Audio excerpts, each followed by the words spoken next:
tentang sifat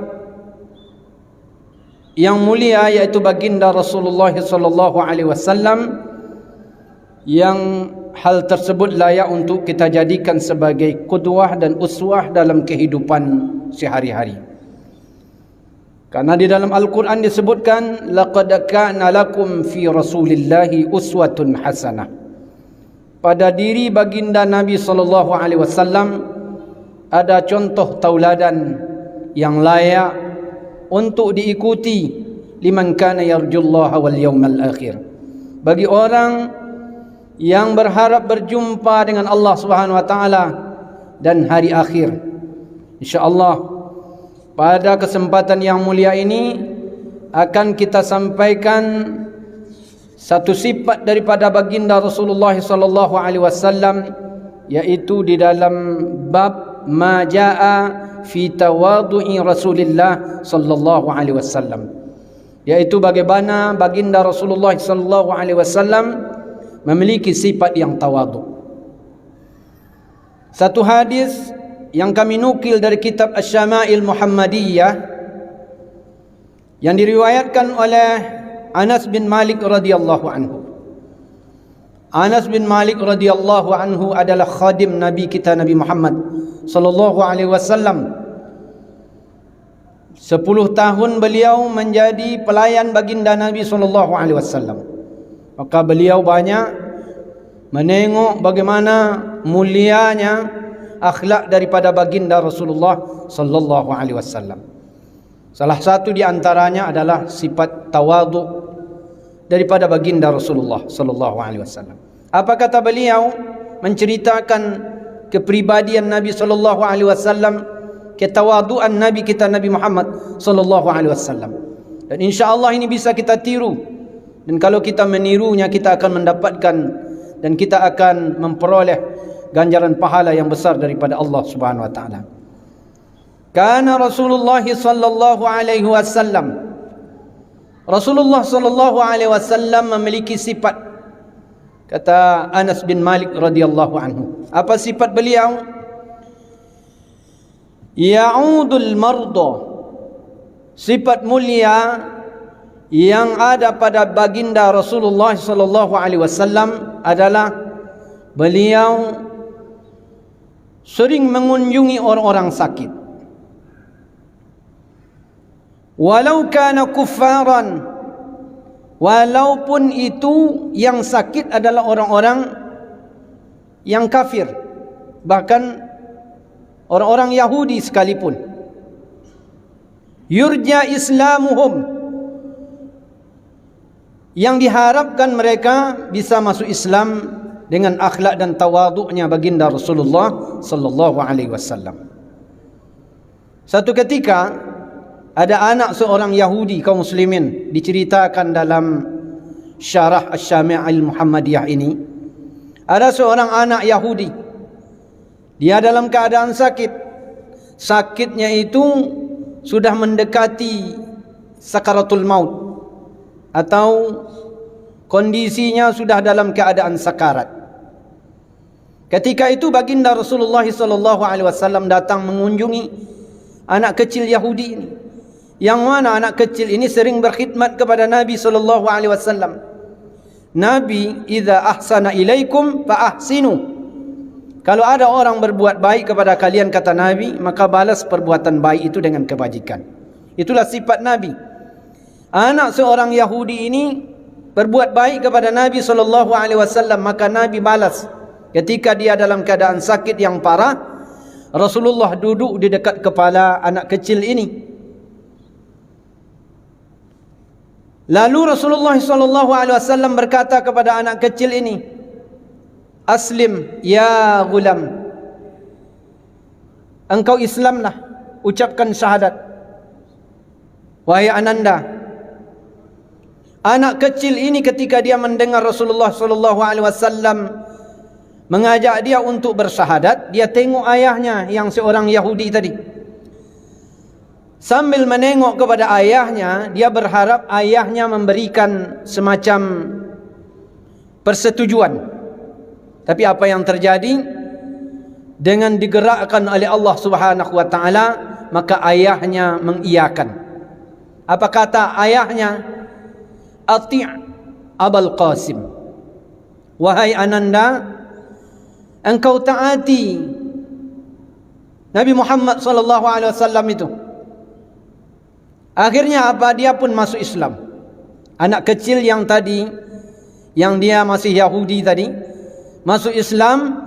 Dan setelah itu Nabi SAW berdoa dengan masuknya Islam anak kecil Yahudi tadi.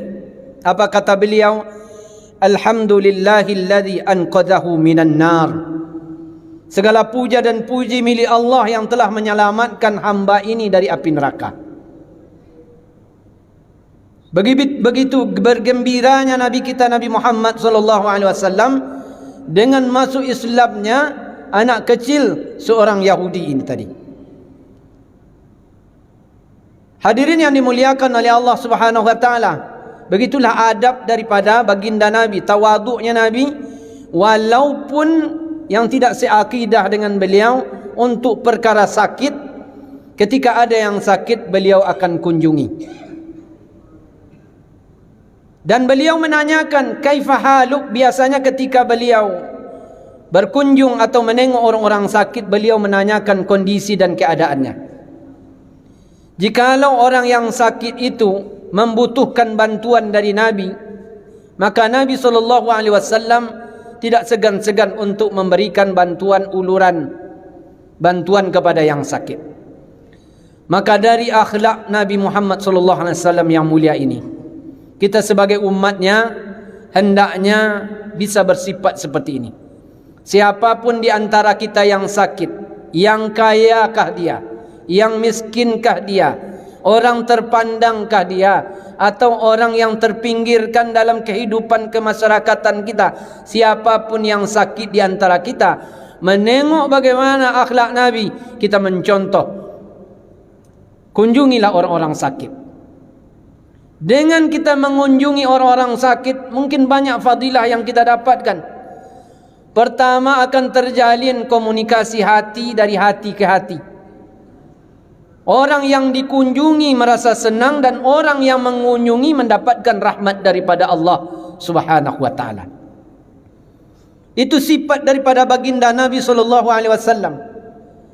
Mungkin kita hari ini kaum muslimin bisa menengok orang yang sakit, kalau yang sakit itu punya nama, kalau yang sakit itu punya jabatan, kalau yang sakit itu orang kaya, kalau yang sakit itu orang terpandang.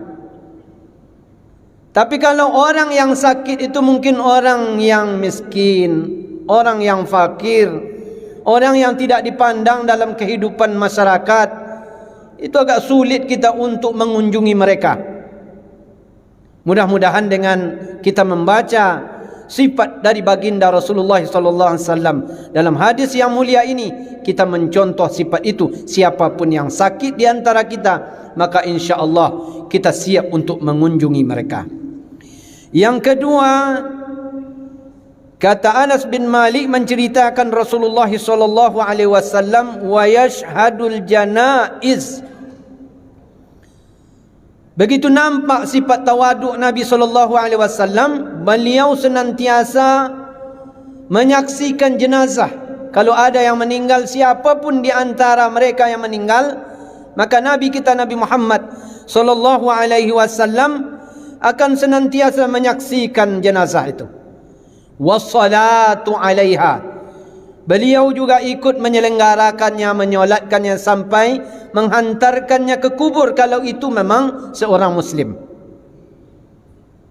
Bukankah Nabi kita Nabi Muhammad SAW menyampaikan, man syahidal janazah, siapa yang menyelenggarakan janazah hatta tudfan, sampai jenazah itu dikuburkan, maka Nabi menyebutkan falahu qiratani, untuknya ada 2 pahala sebesar bukit Uhud. Wa mal qiratani ya Rasulullah, berapa besar 2 qirat itu ya Rasulullah? Mithlul jabalainil azimaini, kata Nabi, 2 qirat itu sama dengan 2 bukit Uhud. Begitu besarnya pahala menyaksikan dan menyelenggarakan jenazah. Kita mandikan, kita kafani, kemudian kita salatkan, kemudian kita hantarkan dia ke pemakaman, kita kuburkan dia. Dan hal ini merupakan pahala yang besar, dan ini sudah dicontohkan oleh baginda Rasulullah sallallahu alaihi wasallam. Sawa'un kanat li syarifin aw wadi'in, baik jenazah itu orang mulia dalam pandangan strata sosial, ataupun awadi'in, atau orang yang rendah sama sekali tak diperhatikan dalam kemasyarakatannya, orang ini tetap mendapatkan perhatian dari baginda Nabi sallallahu alaihi wasallam. Kemudian yang ketiga, kata Anas bin Malik, wa yarkabul himar. Baginda Nabi sallallahu alaihi wasallam mengendarai himar yang tua. Bahkan disebutkan dalam syarahnya adalah para ulama-ulama dahulu, mereka sabar dengan kendaraan-kendaraan yang sudah lama. Kalau anggapan kita sekarang, kendaraan yang sudah usang. Tapi baginda Rasulullah sallallahu alaihi wasallam senang mengendarai kendaraan-kendaraan yang lama. Kalau hari ini kita banyak gengsi kaum muslimin. Mobil kita keluaran tahun 90 itu sudah gengsi untuk membawa kemana-mana.